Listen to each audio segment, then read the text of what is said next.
بسم اللہ الرحمن الرحیم۔ السلام علیکم ورحمۃ اللہ وبرکاتہ۔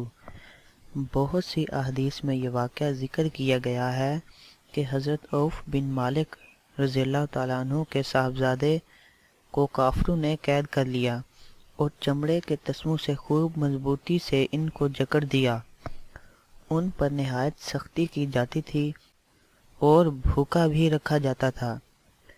انہوں نے اپنے والد کے پاس کسی طرح اپنے احوال کی اطلاع بھیجی کہ حضور صلی اللہ علیہ وآلہ وسلم سے دعا کے لیے عرض کریں۔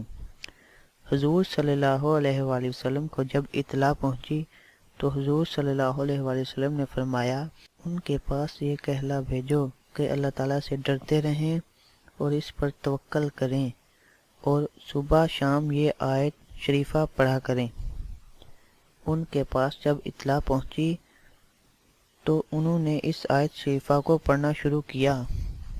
خود بخود ایک دن وہ تسمے ٹوٹ گئے، یہ ان کی قید سے چھوٹ کر بھاگ آئے اور کچھ جانور بھی ان کے اپنے ساتھ پکڑ لائے۔ حضرت ابن عباس رضی اللہ تعالیٰ عنہ فرماتے ہیں کہ جس شخص کو بادشاہ کے ظلم کا خوف ہو یا کسی درندہ کا یا دریا میں ڈوب جانے کا ڈر ہو، وہ اس آیت شریفہ کی تلاوت کرے تو انشاءاللہ کوئی پریشانی اس کو نہ پہنچے گی۔